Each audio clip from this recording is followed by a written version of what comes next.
Narayan Narayan uncle. ए,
के लिए प्रारंभ करते हैं। कृष्णाय वासुदेवाय हरये परमात्मने प्रणतक्लेशनाशाय गोविन्दाय नमो नमः। गोविन्दाय नमो नमः। गुरुर्ब्रह्मा गुरुर्विष्णु गुरुर्देवो महेश्वरः गुरु साक्षात् परब्रह्म तस्मै श्री गुरुवे नमः। श्री गुरुवे नमः।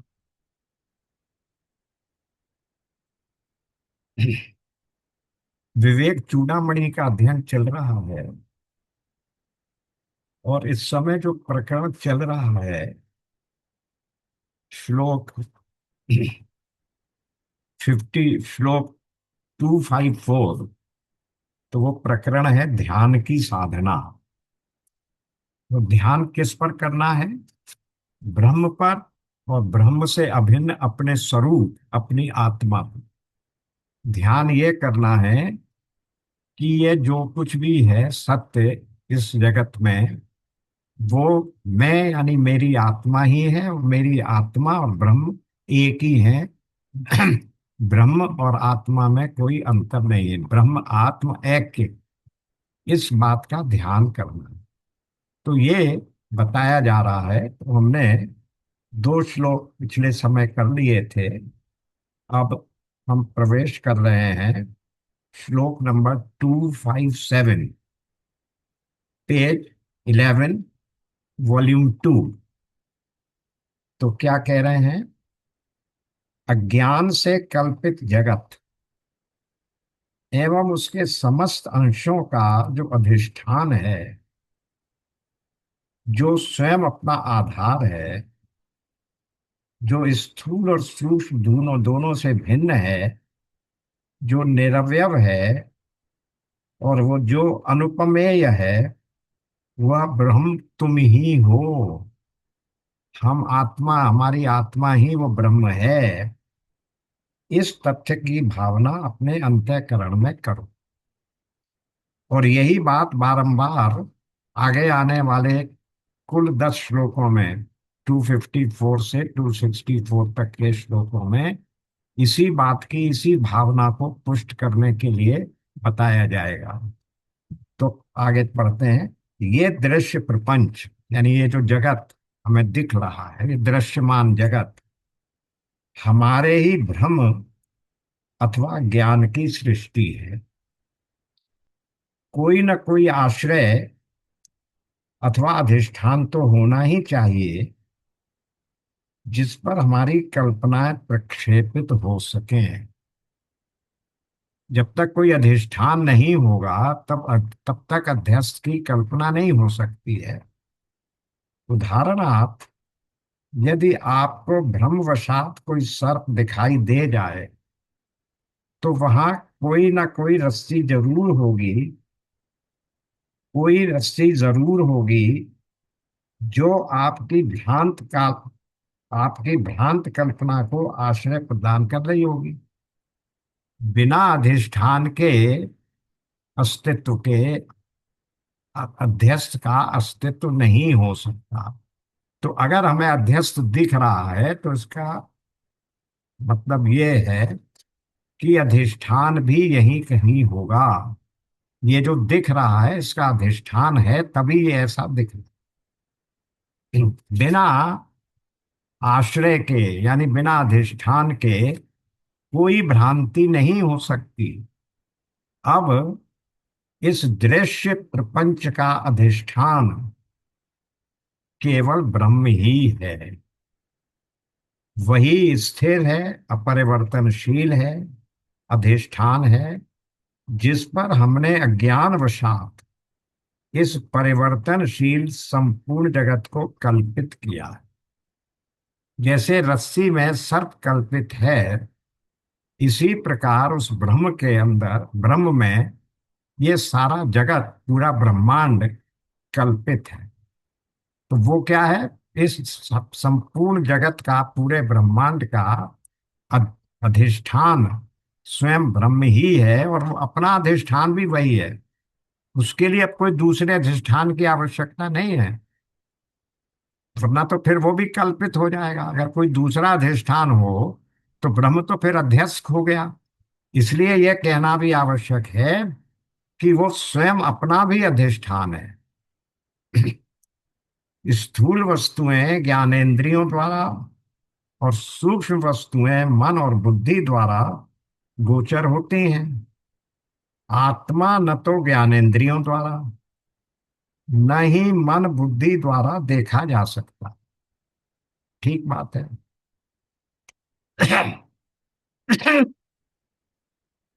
अतः न तो वो स्थूल है, न ही सूक्ष्म। वह तो चैतन्य है, जिसके कारण स्थूल एवं सूक्ष्म वस्तुओं का ज्ञान व्यक्ति को हो पाता है। क्योंकि वो ऐसा चैतन्य है जिसकी चैतन्यता का प्रभाव लेके हमारे मन और बुद्धि में एक चैतन्यता आ जाती है, जिसको हम कहते हैं चिदंश, चिदाभास। उस चैतन्यता का एक आभास आ जाता है, जिसको कुछ विद्वानों ने कहा ये बोरोड कॉन्शियस है, ये बोरोड चैतन्यता है। उसके आधार पर फिर वो सारा शरीर, कर्मेंद्रियां, ज्ञानेंद्रियां इत्यादि, वो फिर चैतन्यता की तरह से, चैतन्य की तरह से कार्य करने लगती हैं, क्रियाशील हो जाती है। तो ये जो कह रहे हैं कि वो जो चैतन्य है, मूल चैतन्य ब्रह्म जिसको हम कहते हैं, जिसके कारण स्थूल एवं सूक्ष्म वस्तुओं का ज्ञान व्यक्तियों को हो पाता। अगर वो चैतन्य न हो और उस चैतन्य का आभास हमारे मन बुद्धि पर न पड़े तो फिर मन बुद्धि सब जड़ है। इस शरीर, कर्मेंद्रियां, ज्ञानेंद्रियां, अंतःकरण पूरा, ये सब तो जड़ विभाग है। तो ये अपने आप में तो कुछ ना क्रिया कर सकता है, ना कुछ अनुभव कर सकता है। ना मन काम करेगा, ना बुद्धि काम करेगी, ना ज्ञानेंद्रियां कर्मेंद्रियां काम करेंगी। तो उनको जो चैतन्यता, क्रियाशीलता लाने के लिए जो आवश्यक है, उसको उन्होंने कहा कि वो चिदाभास है। उस चैतन्य का आभास, उस चैतन्य का फोर्स कुछ अंश में हमारे मन बुद्धि पर पड़ता है, जिससे फिर वो सारा शरीर एक्टिवेट हो जाता है। सारे वस्तुओं का ज्ञान व्यक्ति को होता है, कि ज्ञान कहाँ होता है? बुद्धि में। और बुद्धि कहाँ से चेष्ट वो हो रही है, सचेष्ट उस चिदाभास के कारण, जो उस ब्रह्म रूपी या आत्मा रूपी चैतन्य का आभास पड़ रहा है, जो समस्त प्राणियों के स्थूल और सूक्ष्म अनुभवों को प्रकाशित करता है, वो चैतन्य है। यानी विशुद्ध ज्ञान, आत्म तत्व, वो किसी के ज्ञान का विषय नहीं है। यानी किसी दूसरे ने, दूसरे से उसने ज्ञान प्राप्त किया हो, ऐसा नहीं है। वो स्वयं ज्ञान है। हम देखते ही है ना, बार बार ब्रह्म की परिभाषा क्या करते हैं, सत्य चित आनंद। तो चित्त का अर्थ ही है ज्ञान, चैतन्य और ज्ञान, चेतनता और ज्ञान। तो वो ब्रह्म चेतन स्वरूप भी है और ज्ञान स्वरूप भी है। इसलिए वो स्वयं ज्ञान है, उस चैतन्य का कोई अवयव अथवा अंश नहीं है, उसमें भी कोई अवयव नहीं होते। ऐसा नहीं है कि वो अलग अलग पार्ट्स को मिलाकर बना हो। वो संपूर्ण है, अखंड है, एकमेव, और केवल मात्र अकेला है, दूसरा नहीं है। एकमेव अद्वितीयम, सर्वव्यापी, घनीभूत अस्तित्व, सत्य चित आनंद घन। इसीलिए उसको हम कहते हैं सच्चिदानंद घन। सब कुछ का, सारे अस्तित्व का कंसोलिडेटेड, सॉलिडिफाइड पोर्शन। अब आज से चलिए, निरुपमानम। उपमानम, जिसकी उपमा हो सके उसे तो हम कहेंगे उपमानम, और जिसकी उपमा ना हो सके उसे हम कहेंगे निरुपमामन, निरुपमानम। तो उसकी उपमा किसी दूसरे से नहीं दी जा सकती। क्यों नहीं दी जा सकती? कि उपमा देने के लिए एक उपमेय होना चाहिए, जिसके द्वारा, जिससे हम कंपेयर कर सकें। तो वहां जब एक मेव कह दिया, सर्वव्यापी कह दिया, तो वहां दूसरा तो कोई है ही नहीं जिसकी उपमा हम दे सकें। इसलिए उसकी कोई उपमा भी नहीं दी जा सकती, यानी वो अनुपम है, निरुपमेय है।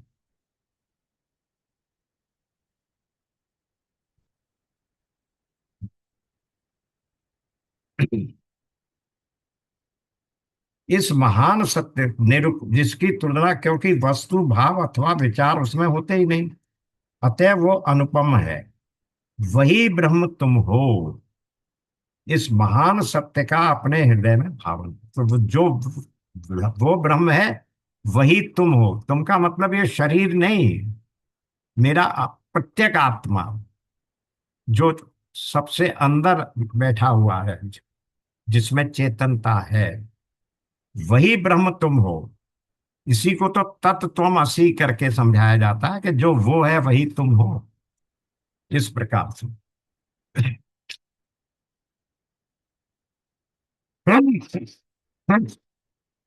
आचार्य शंकर हमें जल्दी करने को कह रहे हैं, उनको हमारी चिंता है। यानी जल्दी जल्दी इस ध्यान को करो, जिससे कि ये चीज तुम अपने आप को ब्रह्म स्वरूप समझ लो। अब नेक्स्ट श्लोक आ गया। जो उत्पत्ति, विकास, विकार, जरा, रोग और मृत्यु से रहित, अविनाशी है, जो विश्व की सृष्टि, स्थिति और संहार का कारण है, वो पर ब्रह्म तुम हो। इस तथ्य का भावन अपने हृदय में करो। हर जीव को इन छह विकारों से गुजरना ही पड़ता है। बिल्कुल प्रारंभ में ही जब हम गीता कर रहे थे, तो देखा था कि गीता में, यानी आत्मा में, ये छह विकार नहीं है। जो भी, किंतु जो भी वस्तु उत्पन्न होगी या की जाएगी, उसमें अवश्य ये छह विकार होंगे। और वो छह विकार क्या है, वो यहां इन्होंने दे दिया। जन्म, वृद्धि, परिवर्तन, क्षय, रोग और मृत्यु। हर विकार अर्थात हर परिवर्तन अपने आप में पीड़ादायक होता है। ब्रह्म यानी आत्मा, अब देखिए यहां ब्रह्म और ब्रैकेट में आत्मा लिख दिया, तो ये बताना चाह रहे हैं कि ब्रह्म और आत्मा एक ही तत्व के दो नाम, चाहे उसे ब्रह्म कहो चाहे उसे आत्मा कहो, तत्व एक ही है। इसलिए तुम ब्रह्म ही हो, जो वहां की बात कही गई थी। जो इन विकारों से गुजरता है, अर्थात जो परिवर्तन का विषय है, वह परिवर्तनशील, विकारी अथवा नश्वर कहलाता है। ब्रह्म में, उस परम सत्य में उपर्युक्त कोई भी विकार घटित नहीं होते, अतः वो अव्यय है। अव्यय का अर्थ है जिसमें कोई घटता नहीं हो, जिसमें कुछ कमी नहीं आती हो। क्योंकि वो जो छह विकारों में हमने देखा ना, तो क्या होगा आगे जाके, अपक्षय, वो उसमें क्षरण होना, डिटीरियोरेशन होना शुरू हो जाता है। लेकिन ब्रह्म में ऐसा कुछ नहीं, क्योंकि वो विकार रहे थे, इसलिए वो अव्यय है, कभी कम नहीं होता।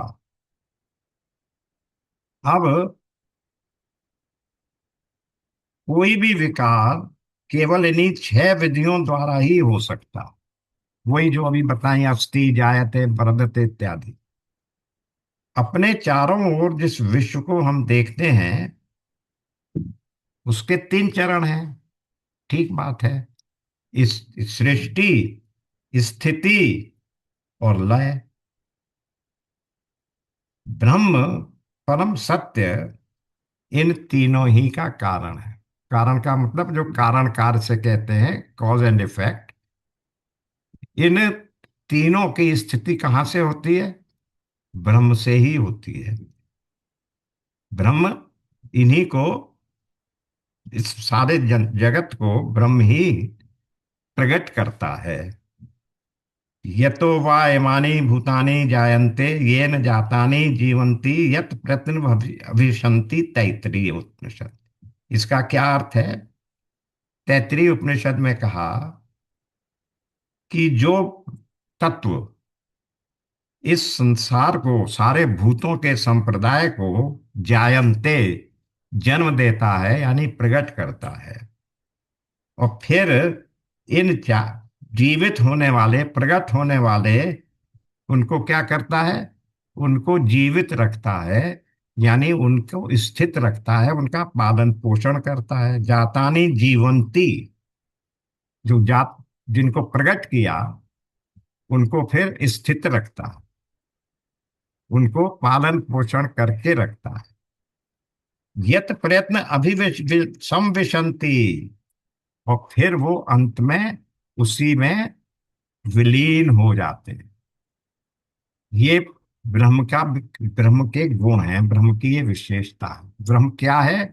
जो इस जगत को प्रकट करता है, उसको स्थिति में रखता है, और फिर अपने में उसे विलीन कर लेता है, उसका नाम ब्रह्म है। और वो ब्रह्म तुम हो। देखिए, मैंने कहा था ना, ये बात बार बार इन 10 श्लोकों में रिपीट की जाएगी कि वो ब्रह्म तुम हो। जिस ब्रह्म में ये गुण है कि जगत की सृष्टि, स्थिति और प्रलय करता है, वो ब्रह्म तुम ही हो। कोई दूसरे बाहर के ब्रह्म की हमें आवश्यकता नहीं है। हमारा ब्रह्म वहां वैकुंठ लोक में बैठा हुआ नहीं है, सातवें आसमान पर रहने वाला खुदा नहीं है। वो हम और आप ही हैं। श्री शंकर आग्रह करते हुए कहते हैं, अनुभूत करो, अपने आप में ये अनुभव करो। इसी के लिए तो ध्यान करवा रहे हैं इन 10 श्लोकों में, कि वो ब्रह्म मैं ही हूं, मुझसे अतिरिक्त कोई दूसरा ब्रह्म नहीं। चाहे उसे ब्रह्म कह लो और चाहे उसे आत्मा कह लो। फिर और एक क्वालिटी बताई, बताया, ये जो सब प्रकार के भेदों से रहित है, एक रस है, तरंगहीन सागर की भांति निश्चल है, जो नित्य मुक्त है और अविभक्त अखंड रूप है, वो ब्रह्म तुम हो, इस तथ्य की भावना अपने अंतःकरण में करो। ये तो श्लोक का शब्दार्थ हुआ। अब ये समझा रहे हैं उसको। अस्त और विलीन हो जाना, भेद विभिन्नताएं। तो अष्ट भेद का अर्थ हुआ सब भेद जहां समाप्त हो गए हों, द्वैत जगत के समस्त भेद विलीन हो जाते हैं आत्मा। क्योंकि जब हम आत्मा तक पहुंच जाते हैं सारी उपाधियों का बाध करके, तो वहां तो कोई भेद है ही नहीं। क्योंकि पहले ही कह चुके अनुपम है, दूसरी कोई वस्तु है नहीं जिससे उपमा की जा सके, तो भेद किसके, भेद करने के लिए दो होने चाहिए। और आत्मा या ब्रह्म क्या है, एकमेव अद्वितीयम है। एक ही है और अद्वितीय भी है, तो जहां दूसरा है ही नहीं, तो भेद किसके साथ किया जाए। तो द्वैत जगत के समस्त भेद विलीन हो जाते हैं आत्मा में। किंतु सब कुछ समझने की बात यह है कि सब कुछ अस्त होने के बाद भी आत्मा यथावत दैदीप्यमान बना रहता है। वो कभी भी अस्त नहीं हो सकता। क्यों अस्त नहीं हो सकता? वो तो अधिष्ठान है। सबके विलीन हो जाने के बाद भी रस्सी तो बनी ही रहती है। वही बातें यहाँ कह रहे हैं। इस मुखर पद अष्ट भेद से दार्शनिक कवि शंकर का आशय है, जिससे उसका क्षय कभी नहीं होता, निरंतर विद्यमान है। क्षय का अर्थ है धीरे धीरे शरण हो जाना, कम होते जाना। पहले ही कह चुका कि वो अव्यय है।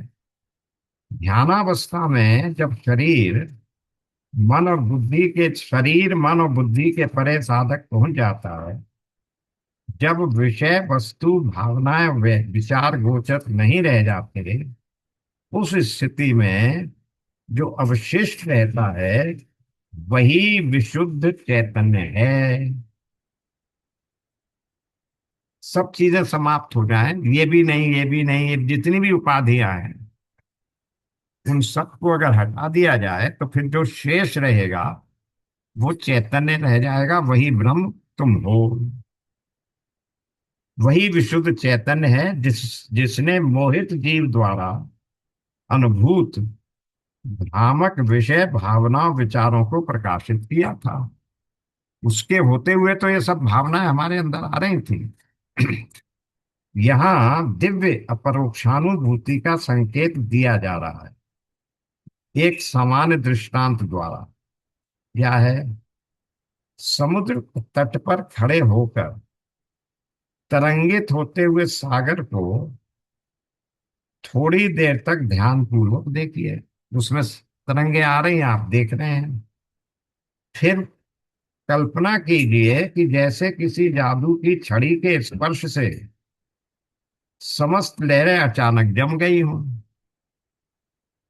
साधक का मन एकदम से ठहर जाता है, मानो उसे किसी ने उस निस्तब्धता में बरबस धकेल दिया हो, जहां वो एक अनिर्वचनीय शांति और आनंद की पुलक में भरकर विस्मय से अभिभूत रह जाता है। जरा कोशिश करके देखिए। कहने का तात्पर्य है कि अपने आप के अपने मन को ठहरा कर शांति से विचार करेंगे तो आपको फिर क्या मिलेगा, एक अनिर्वचनीय शांति और आनंद आपको प्राप्त हो जाएगा। जिस समय हम सागर की लहरों को उठते गिरते देखते हैं, हमारा मन भी उनके साथ गतिशील हो। कभी कल्पना करें कि उठती हुई लहर अचानक जम गई है और उसके पीछे वाली लहर भी एकदम से रुक गई है। यदि हम ऐसी कल्पना कर सकें तो पाएंगे कि एक विचित्र प्रकार की शांति और निस्तब्धता ने हमें घेर लिया है। जिस प्रकार निस्तरंग समुद्र में निस्तरंग मतलब जिसमें कोई लहर नहीं आ रही है, किसी प्रकार की गतिशीलता नहीं होती। जब तरंग ही नहीं है तो उसमें गति कहाँ हो, तो एकदम शांत निश्चल हो जाएगा। ठीक वही स्थिति नित्य मुक्त एकमेव अद्वितीयम निस्पंदता के पंजीभूत रूप उस अनंत भूमा की भी है। कोई ब्रह्म के बारे में बता। वो नित्य है, मुक्त है, एकमेव अद्वितीय है, निस्पंदता यानी बिल्कुल उसमें कोई चंचलता नहीं है। उस अनंत भूमा की, भूमा कहते हैं सर्वव्यापी को। तो सर्वव्यापी कौन है? वो वही ब्रह्म है। संसार के दुखों से सतत दूर, शरीर मन बुद्धि के कठोर बंधन से नित्य मुक्त वो ब्रह्म तुम हो। मुझ में, मैं संसार के दुखों का अनुभव नहीं कर रहा हूं, शरीर मन बुद्धि के कठोर बंधन से भी मैं मुक्त हूं। ऐसा मुक्त, संसार के दुखों से मुक्त, शरीर के बंधन से मुक्त वो ब्रह्म मैं हूं। इस सत्य की भावना करो। फिर आइए, जो एक ही सत्ता है पर एक होकर भी अनेक का कारण है। वो तो एक में अद्वितीयम है, लेकिन उसी के होने के कारण ही तो ये सारा दृश्यमान जगत दिख रहा है। तो वो यही कह रहे हैं कि एक होकर भी अनेक का कारण है तथा अन्य कारणों के निषेध का कारण है। अब कोई दूसरा कारण नहीं है, क्योंकि एक में अद्वितीयम, वो एक ही सत्ता है, दो सत्ताएं नहीं है, दो ब्रह्म नहीं है जिनसे संसार बना। तो ऐसा होते हुए भी स्वयं कार्य कारण भाव से अलग है, क्योंकि मुझ में न कार्य है न कारण है। वो ब्रह्म तुम हो, अंतःकरण में इसका भावन करो। ये तो हुआ श्लोक। अब समझा रहे हैं, चैतन्य यद्यपि एक ही है और नित्य है, परंतु वही नाना नाम रूप जगत का एकमात्र कारण है। वो संपूर्ण विश्व का उपादान कारण, सहकारी कारण और निमित्त कारण है। हमें मालूम है उपादान कारण क्या होता है, निमित्त कारण क्या होता है, तभी तो हम लोग कहते हैं अभिन्न निमित्त उपादान कारण ब्रह्म क्या है, इस जगत का अभिन्न नित्य उपादान कारण, निमित्त उपादान कारण। उपादान कारण होता है जिसको हम रॉ मटेरियल कहते हैं। निमित्त कारण होता है कि वो जो उसको रॉ मटेरियल को कन्वर्ट करता है फिनिश्ड गुड्स में। तो ब्रह्म ही रॉ मटेरियल है, ब्रह्म ही उसको कन्वर्ट करने वाला है। समझ लिए, ब्रह्म ही मिट्टी है, ब्रह्म ही कुम्हार है, ब्रह्म ही बनने वाला घड़ा है। इसलिए हम कहते हैं अभिन्न निमित्त उपादान कारण। यहां भी वो यही कह रहे हैं। और सहकारी कारण और निमित्त कारण है। सहकारी कारण से तात्पर्य क्या होता है? मिट्टी तो है, लेकिन उस मिट्टी से घड़ा नहीं बन सकता जब तक पानी ना हो और चाक ना हो। जब तक उसे चाक पर चढ़ाया नहीं जाएगा, घुमाया नहीं जाएगा, फिर सूते से काटा नहीं जाएगा, तब तक घड़ा नहीं बनेगा। तो ये सब सहकारी कारण हो गए। चाक हो गया, रस्सी हो गई, उसका काटने वाला चाकू हो गया, सूता हो गया।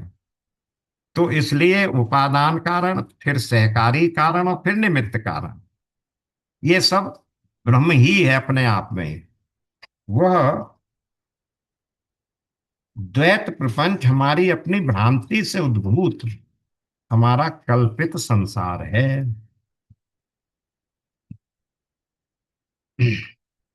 हमारी भ्रांति का आश्रय भी यही चैतन्य है, जिसकी सत्ता के बिना भ्रम टिक भी नहीं सकता। अब ये देखिए, बड़े मजे की भ्रांति के कारण हम इस सारे जगत को ब्रह्म से अलग देख रहे हैं। लेकिन ये भ्रांति आई कहाँ से है?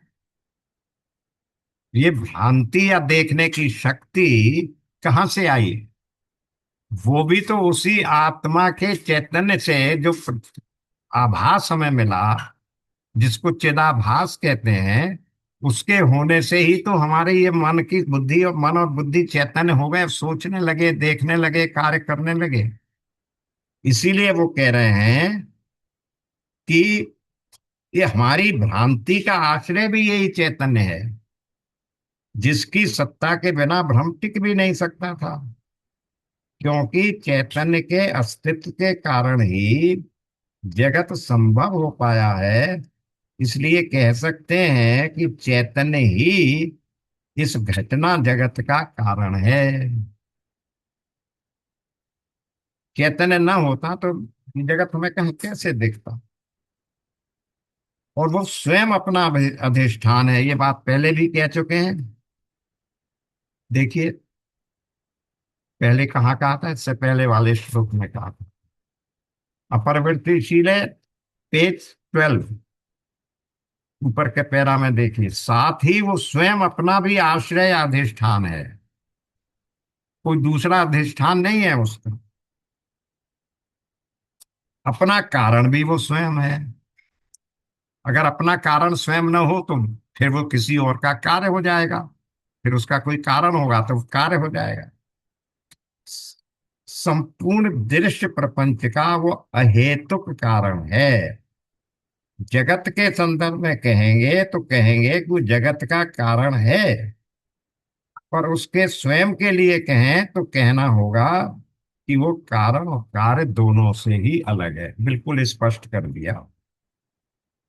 कारण और कार्य तो बुद्धि के प्रत्यय हैं, आत्मा बुद्धि से परे है।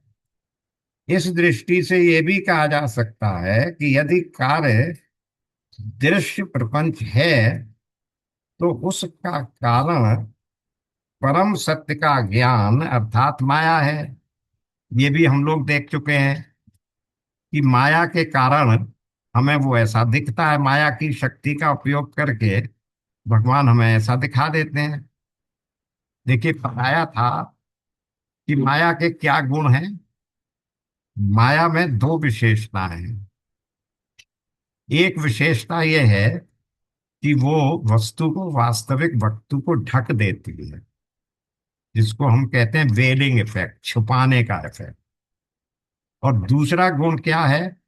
वो एक नई वस्तु को प्रोजेक्ट कर देती है, प्रक्षेपण, प्रक्षेप का इफेक्ट। तो क्या होता है कि उस माया के कारण वो जो रस्सी थी वो तो छिप गई। अब हमें रस्सी तो दिख नहीं रही है, और उसकी जगह हमें सांप दिख रहा है। जो सांप रस्सी में तीनों काल में कहीं नहीं था। तो माया ने क्या किया कि उसको तो छुपा दिया, वास्तविक रस्सी को, और एक नया पदार्थ सांप के रूप में एक नया आकार हमारे सामने खड़ा कर दिया। तो ये माया के कारण होता है। तो अगर इस हिसाब से भी देखें तो समझ लीजिए कि उस ब्रह्म को माया के कारण छिप गया, और हमें उसकी जगह वो ब्रह्मांड यानी दृश्यमान जगत दिखने लगा। इस दृष्टि से यह भी कहा जा सकता है कि यदि कार्य दृश्य प्रपंच है तो उसका कारण परम सत्य का ज्ञान अर्थात माया है। ज्ञान के कारण ही तो हम रस्सी को नहीं देख पा रहे हैं और गैर सत्य को ही सत्य समझ रहे हैं। परम चैतन्य तो मायातीत है। वो मायातीत ही नहीं, वो मायाधीश भी है। 9th श्लोक में, चैप्टर 9 में क्या कहा कि मयि मयाध्यक्षेण प्रकृति सूयते चरा सचराचरम। 7th श्लोक में क्या कहा? ये मेरी माया है, ये मेरी प्रकृति है। 9th 14 में क्या कहा? दैवी ऐसा गुणमयी मम माया दुरत्यया। ये मेरी माया है। तो वो माया के पार भी है और माया का अधीश भी है, उसका स्वामी भी है। माया का अधीश भी है। तो माया तीत है, वो माया और कार्य जगत से दोनों से ही परे है। और ऐसा महान अकारण कारण ब्रह्म तुम स्वयं हो। इस तत्व का भावन अपने अंतःकरण में करो। जो द्वैत रहित है, भूमा है, अविनाशी है, क्षर और अक्षर से भिन्न है, जो परम है, नित्य है, अखंड सुख रूप है और निष्कलंक है, वो ब्रह्म तुम हो। इसका भावन अपने मन में करो। अब क्या कह रहे हैं? निर्विकल्पम। श्लोक में देखिए ऊपर शब्द आया, निर्विकल्पम, अक्षरम। निर्विकल्पम यानी जो माया निर्मित नहीं है। मन और बुद्धि वासना निर्मित हैं, तो जो इनके इसके विक्षेपों से परे है, अर्थात आत्मा वासनाओं का प्रकाशक तो है, किंतु स्वयं अच्युत है, विचलित नहीं होता। फिर अनल्पम। अल्प को कहते हैं छोटा, सीमित। और फिर अनल्प जो हो गया, वो अल्पित नहीं, जो अल्प नहीं है, छोटा नहीं है, थोड़ा नहीं है, बहुत विशाल है, तो वो हो गया भूमा, सर्वव्यापी। अल्पम का अर्थ होता है सीमित या थोड़ा सा। अतः अनल्पम का अर्थ हुआ अनंत, अपरिच्छिन्न। छांदोग उपनिषद में वार्ता व्याख्या करते हुए ऋषि ने कहा है, यो वै भूमा, अर्थात जो भूमा है वो शाश्वत है। यद अल्पम तत्मृतम, जो अल्प है वो तो नश्वर होता है।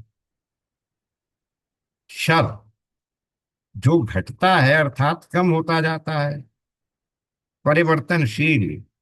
ये दृश्यमान जगत जो निरंतर परिवर्तित हो रहा है। और अक्षर, अक्षर है जिसका कभी क्षरण नहीं होता है, कम नहीं होता है। अक्षर दोनों से विलक्षण वो है, वो परम सत्य अथवा चैतन्य, जिसके द्वारा विकारी और अविकारी दोनों ही प्रकाशित होते हैं। नित्यम, अव्ययम, सुखम, अक्षुण आनंद। विषयानंद नहीं जो क्षणिक और कम ज्यादा होता है। विषयों से प्राप्त होने वाला आनंद तो क्षणिक है, कभी कम है, कभी ज्यादा है। ये तो परम शाश्वत आनंद है, जिसका अनुभव मन और बुद्धि से परे पहुंचने पर होता है। हम लोग तो प्राय भाव जगत में ही जीते हैं। मनातीत होने पर जिस आनंद का अनुभव होता है वो कितना अद्भुत और कितना गहरा होता होगा। यानी जब हम मन के ऊपर उठ गए, क्योंकि मन में तो संकल्प विकल्प विक्षेप आते रहते हैं, उनके कारण हमें शांति नहीं मिलती, आनंद प्राप्त नहीं होता। तो जब हम उससे ऊपर उठ गए, मन हमारे मन में कोई विक्षेप नहीं पैदा कर रहा है, हम निर्विकल्प समाधि में पहुंच गए, तो वहां जो अनुभव होगा वो कितना गहरा होगा, इसका माप बताने के लिए उपनिषद के ऋषिगण, दोनों में से एक ही निवास रखे और दो हैं, और उसमें वही डाल दी, वही वो है हुंडई। हम्म। नित्य है, अव्यय है, सुख देने वाला। सुख से तात्पर्य है या वही आनंद, अक्षुण आनंद लिख दिया ना, वो आनंद जो कभी ना घटता है ना बढ़ता। विषयानंद नहीं जो क्षणिक है और कम ज्यादा होता रहता है। यह तो परम शाश्वत आनंद है, जिसका अनुभव मन और बुद्धि से परे पहुंचने पर होता है। हम लोग प्रायः भाव जगत में ही जीते हैं। मनातीत होने पर जिस आनंद का अनुभव होता है वो कितना अद्भुत और कितना गहरा होता होगा, इसका एक माप बताने के लिए उपनिषद के ऋषिगण इन पदों का प्रयोग कर रहे हैं, जो कि यहाँ श्लोक में आया है। नित्यम, अव्ययम, असुखम, निरंजनम। वस्तुतः आनंद के संबंध में आज जो हमारी कल्पना या समझ है, उस अर्थ में वो नित्यम, अव्ययम और सुखम। आनंद के संबंध में आज जो हमारी कल्पना या समझ है, उस अर्थ में वो नित्यम, अव्ययम, सुखम है ही नहीं। वो तो कहीं ऊंची अनुभूति है। निरंजनम, तमोगुण की अपूर्णताओं से रहित, अर्थात वासना से परे, माया मोह की मोहक शक्ति से परे, और वो ब्रह्म तुम हो। वो निरंजन का अर्थ क्या हो गया? तमस, यानी हमें जो कमियां हैं, हमारे गुण, रजोगुण, तमोगुण के कारण जो पूर्णताएं हैं, तो निरंजनम का अर्थ हो गया उसमें कोई वासना नहीं है, कोई मल नहीं है। माया की मोहक शक्ति से परे वो ब्रह्म तुम हो, ऐसी दृढ़ धारणा रखो, और इसी जीवन में उसका अपरोक्ष अनुभव दो। फिर वो एक परम सत्य, सदा अविकारी है, किंतु भ्रमवशात नाना नाम, रूप, गुण और विकारों से भागता है, भासता है। जैसे स्वर्ण निर्विकार रहकर भी अनेक नाम रूप से भासता है। तुम वही ब्रह्म हो, इसका भावन अपने अंतःकरण में करो। परम सत्य तो एक ही है, किंतु नाना रूप से भाषित होता है। एकम सत्य विप्रा बहुधा भवन्ति, बहुधा भवन्ति। इसका कारण है देखने वाले का मोह। मन की इस छलना को भ्रम या मोह कहते हैं। अपने चारों ओर जो विविधता या इतने गुण दिख रहे हैं, पदार्थ दिख रहे हैं, नाना पदार्थ दिख रहे हैं, वो नाम, रूप, गुण और क्रिया के रूप में ही देखे दिखते हैं। या तो किसी वस्तु का कोई नाम है, कोई रूप है, या उसमें कोई गुण है, या वो कोई क्रिया कर रही है। इन चारों को हटाकर यदि हम संसार को देखें, तो हम पाएंगे कि वो ब्रह्म के अतिरिक्त और कुछ नहीं है। सारे संसार में केवल ब्रह्म ही ब्रह्म है। यदि हम मिट्टी से बने हुए अनेकों प्रकार के पात्रों को देखें और उसमें उनका नाम और रूप हटा दें कि ये घड़ा है, ये सुराही है, ये सकोरा है, ये कुल्हड़ है, तो इनको नाम और रूपों को हटाते ही हमें क्या दिखेगा? ये तो सब मिट्टी ही मिट्टी है। उसी तरह वो कह रहे हैं कि अगर इन नाम रूपों को हटा दें, हम इनका बाध कर दें, तो फिर हम तब इस संसार को देखें तो हमें क्या दिखेगा? कि वो ब्रह्म के अतिरिक्त तो कुछ नहीं है। क्योंकि ब्रह्म ही तो सब में व्यापी है, नहीं तो फिर द्वैत का दोष आ जाएगा। अगर कोई और चीज है तो दो हो गए, द्वैत का दोष आ गया। इसलिए ब्रह्म के अतिरिक्त और कुछ है ही नहीं। परम सत्य तो एक ही है, नाना रूप में भाषित होता है। इसका कारण है देखने वाले का मोह। मन की इस छलना को भ्रम या मोह कहते हैं। अपने चारों ओर जो वैविध्य अथवा नाना देखते हैं, वो नाम, रूप, गुण और क्रिया के रूप में ही देखते हैं। इन चारों को हटाकर यदि हम संसार को देखें, तो हम पाएंगे कि वो ब्रह्म के अतिरिक्त और कुछ नहीं है।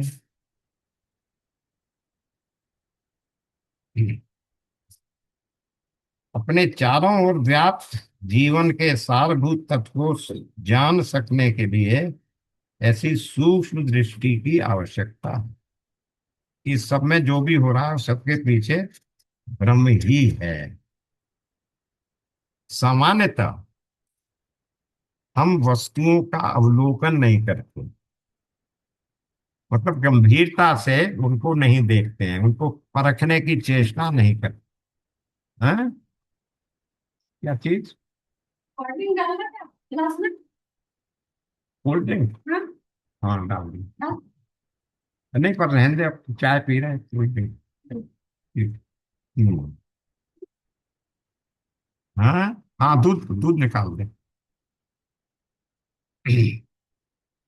सामान्यतः हम वस्तुओं का अवलोकन नहीं करते, बस उन पर एक नजर डाल देते हैं, एक कर्सरी रूप में हम देख लेते हैं। अधिक से हम अधिक वही देख लेते हैं जो हम देखना चाहते हैं, अर्थात जो हमारे मन के द्वारा कल्पित है। सत्य को हम पकड़ नहीं पाते, वो हमें गोचर नहीं होता, यानी हमारी इंद्रियों से भी नहीं दिखता। सूक्ष्म, कुशल और आध्यात्मिक अवलोकन द्वारा ही सत्य तत्व हमारे हमारे समक्ष उद्घाटित हो सकता है।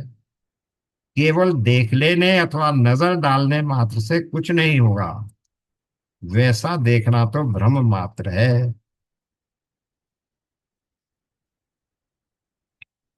अब चलिए इसको समझिए। किसी भी वस्तु को जब हम देखते हैं तो बहिर्करण, एक अंतःकरण की बात करते हैं हम। अंतःकरण का क्या है? चार है: मन, बुद्धि, चित्त, अहंकार। इसी तरह जो हमारी पांच ज्ञानेंद्रियां और पांच कर्मेंद्रियां हैं, उनको बाहरीकरण कहते हैं। करण का अर्थ होता है इम्प्लीमेंट्स, टूल्स, कुछ काम करना जिनसे हम संभव होता है। किसी भी वस्तु को जब हम देखते हैं तो बहिर्करण ज्ञानेंद्रियों और अंतःकरण मन और बुद्धि से देखते हैं। ये करण हम तक संवेदनाओं, भावनाओं, विचारों की सूचना देते हैं। कुल मिलाकर वे हमें वस्तु के नाम, रूप, गुण, क्रिया और उनके परस्पर संबंध बता सकते हैं। क्या कहना चाह रहे हैं कि हम जब देखते हैं तो केवल ऊपर ऊपर से देख लेते हैं, और ये करण क्या करते हैं? उस वस्तु के बारे में हमें बता देते हैं, उसके नाम, रूप और गुण के बारे में बता देते हैं। उदाहरणार्थ, जब हम किसी पुष्प पर दृष्टिपात करते हैं तो केवल उसे देख भर लेते हैं, उसका अवलोकन नहीं करते। हम कहते हैं, आहा, ये अद्भुत पुष्प है, इसे कहते हैं ये रंग इस रंग का है, इसकी सुगंध जैसी है, मैंने इसे पहले पहल फिजी द्वीप में देखा था। ये जरूर है कि इससे भी वहां ये इससे बहुत बड़ा था, ये फूल छोटी किस्म का है, इत्यादि इत्यादि। अब जरा बताइए कि आपने क्या देखा? आपने इस पुष्प को नहीं देखा, आपने उस पुष्प को देखा है, उस परिवेश में एक पुष्प को जो उस नाम से, उस आकृति का, उस गुण, रंग आदि से युक्त है। उन सारी विशेषताओं को आपने इस पुष्प पर अपेक्षित कर दे आरोपित कर दिया। इसी प्रकार हम में से ध्यान अधिकांश के लिए संसार कुछ भी नहीं है सिवा नाम रूप। मेरा ये नाम है, मेरा ये काम है, मेरी ये स्टेटस है, यही सब तो है, इसी को हम संसार कहते हैं। तो नाम, रूप, गुण और क्रिया, ये सब केवल मन की बड़बड़ाहट है। इसलिए अनी भाव से देखना, मन को हटाकर देखना सत्य का प्रत्यक्षीकरण है। जबकि मन के माध्यम से सत्य का दर्शन ही संसार है। तो यदि हम बाह्य संसार को सहज देखें, उसको मुखरित करने की कोशिश न करें, मन की जल्पना न करें, तो जो कुछ हम देखेंगे वो केवल ब्रह्म ही होगा।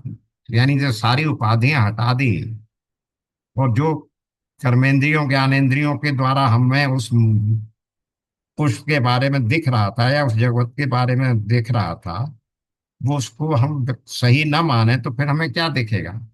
कि इन सबके पीछे तो वही एक ब्रह्म है, और वही ब्रह्म इस रूप में अपने आप को मैनिफेस्ट कर रहा है, उद्घाटित कर रहा है। हेमवत स्वर की भांति सोना कभी हमारे गले नहीं पड़ना चाहता, नहीं, ना ही हमारे हाथों अथवा अंगुलियों में चिपकना चाहता है। वह तो हम ही हैं जो विभिन्न उद्देश्यों से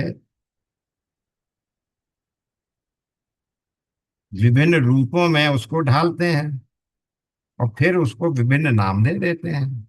सोने की बात हो रही है कि सोना नाम रूप नहीं ग्रहण करना चाहता, लेकिन फिर भी हम उसको ढालते हैं और अलग अलग नाम रूप दे देते हैं, अलग अलग रूपों में ढाल देते हैं, उनको अलग अलग नाम दे देते हैं। नाम रूप और नाम रूप गुण और क्रिया सोने के ऊपर आरोपित करके हम आभूषणों का संसार देखने लगते हैं, इस तथ्य को भूलकर कि ये सब मूलतः स्वर्ण मात्र हैं। ये जो नाम रूप और आकार वाले आभूषण दिख रहे हैं, वो भी क्या है, वो भी सिर्फ नाम रूप का ध्यान न दो तो सोना तो उनमें भी है ना, वो भी सोने के अतिरिक्त कुछ नहीं है। ये सब मूलतः स्वर्ण, ये भूलकर कि जो सब मूलतः स्वर्ण प्राप्त है, स्वर्ण मात्र है, अन्य कुछ नहीं। इसी प्रकार ये संसार ब्रह्म के अतिरिक्त और कुछ नहीं है। इस ब्रह्म को स्वयं आत्म रूप समझो, वही मैं ही वो ब्रह्म हूँ, और इसी भाव से उसका भावन करो, उसके बारे में सोचो, भावना करो।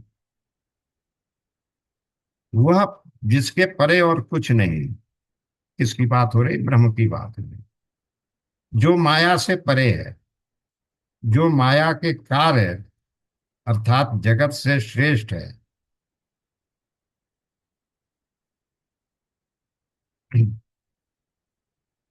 जो अपना अंतरतम है।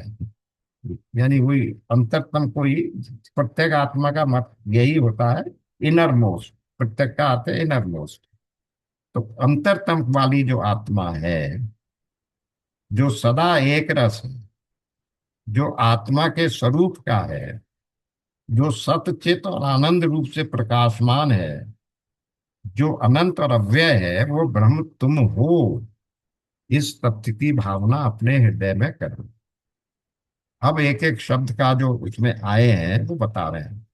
अनपरम बड़ा सार्थक पद है, जिसका प्रयोग प्रयोग छांदोग्य उपनिषद में हुआ। उसके अतिरिक्त और कहीं कुछ भी नहीं है। ये हुआ अनपरम।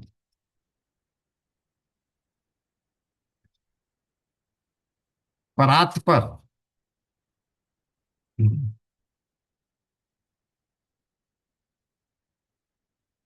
प्राप्त, महानतम। परा मतलब महान। यहाँ परा से आशय है सूक्ष्म। सूक्ष्म का प्रयोग कारण के लिए होता है। कार्य स्थूल होता है, कारण सूक्ष्म। तो परा से आशय है सब कार्यों का कारण, यानी सारे संसार का, इस पूरे जगत का कारण। कार्य तो जगत है। जगत अर्थात देह मन बुद्धि भ्रष्टा भावक विचारक, और ये सारे विषय दृष्टिकोण भगने।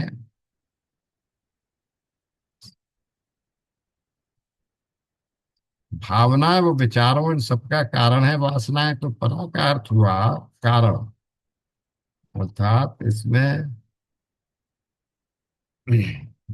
जो साक्षात अर्थात जगत अर्थात देह मन बुद्धि दृष्टा भावक विचारक और विषय, भावनाएं व विचार, इन सबका कारण है वासनाएं। तो परा का अर्थ हुआ कारण अर्थात वासना अर्थात माया।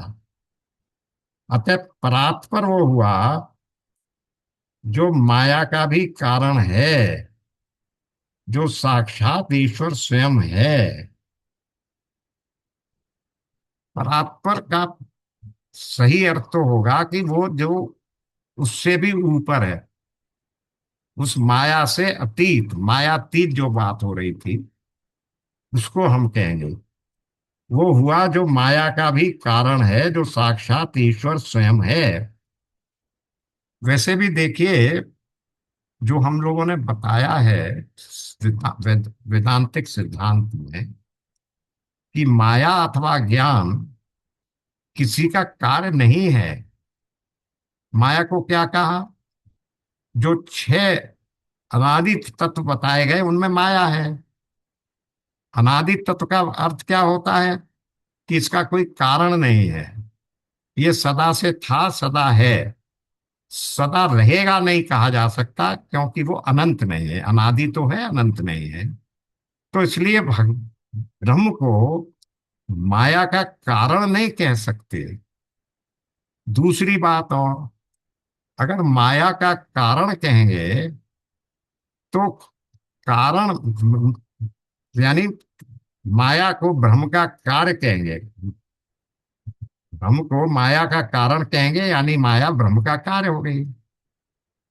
तो कार्य में तो कारण के गुण आते हैं, और ब्रह्म तो सत्य चित आनंद स्वरूप है। तो अगर माया ब्रह्म का कार्य है तो माया में तो ये सब गुण होने चाहिए, लेकिन माया तो टोटल अज्ञान है।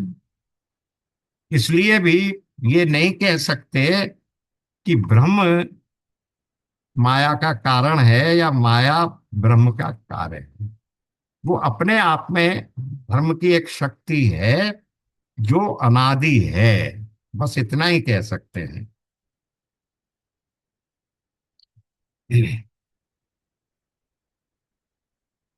अतः परात्पर वो हुआ जो माया का भी कारण है, जो साक्षात ईश्वर स्वयं है। ये नहीं है सही, माया का कारण नहीं है। तो वो परम सत्य, जिसके परे कुछ नहीं है, और जो स्वयं इस जगत के कारण का कारण है, तो ठीक है। इस प्रकार परम सत्य अर्थात आत्मा को परात्पर कहकर परिभाषित किया गया। वही आत्मा है, वही ब्रह्म है, जो सबके ऊपर है, सब कार्यों का कारण है, और कारण का भी कारण है। फिर आया प्रत्यक्ष, भीतर अर्थात अंतरतम, जो व्यक्ति के अंतर्गत सबसे अधिक गहराई में स्थित है, जो मन के पीछे से निरंतर कार्यरत है। एक रस, जिसका सार तत्व कभी बदलता नहीं। आनंद रूप आत्मा का स्वरूप अनंत है और नित्य है, इसलिए बदलता नहीं। सत चित सुखम अनंतम, उपनिषदों के अनुसार आत्मा सत है, विशुद्ध ज्ञान है, आनंद है, असीम है और अनंत है। सत्यम ज्ञानम अनंतम ब्रह्म हम कहते ही हैं। अव्ययम, अक्षय, जिसका क्षय नहीं होता, जिसमें कोई घटोतरी नहीं होती। इस आनंद रूप ब्रह्म का कभी भी क्षय नहीं होता। उपर्युक्त समस्त पद सत्य की परिभाषा नहीं है। ध्यान करते हुए साधक के लिए ये लक्ष्य की ओर दिशा संकेत करते हैं। सत्य तत्व के मार्ग पर चलने वाले साधनों के मन के लिए ये पथ निर्देशक चिन्ह है, यानी ये ब्रह्म के गुण हैं। वो ब्रह्म की या सत्य की, ब्रह्म की या सत्य की परिभाषा नहीं है ये। और ये सत्य, ये ब्रह्म तुम स्वयं हो। ये 10 श्लोक ध्यान योग में बहुत सहायक हैं। वेदांत के गंभीर जिज्ञासु इन्हें आत्मसात करके ध्यान के पथ पर प्रगति करते हैं। तो इस प्रकार ये उस ध्यान का जो प्रकरण था, वो पूरा हो गया। मुख्य बात इसमें यही बताई कि बारंबार यही समझिए कि मैं वही नित्य शुद्ध मुक्त सत्य चित आनंद स्वरूप सत्यम ज्ञानम अनंतम ब्रह्म हूँ। और वो मैं ही आत्मा हूँ। ब्रह्म और आत्मा एक बोध, और उस ब्रह्म और आत्मा की विशेषताएं क्या हैं? वही सत्य चित आनंद, सत्यम ज्ञानम अनंतम। ये बात का ध्यान रखना। यहाँ समय पूरा हो गया। ओम पूर्णमदः पूर्णमिदम पूर्णात् पूर्णमुदच्यते पूर्णस्य पूर्णमादाय पूर्णमेवावशिष्यते। ओम ओम शांति। शांति। नारायण नारायण। नारायण नारायण। नारायण। राधे राधे राधे। राधे राधे। राधे राधे। राधे राधे।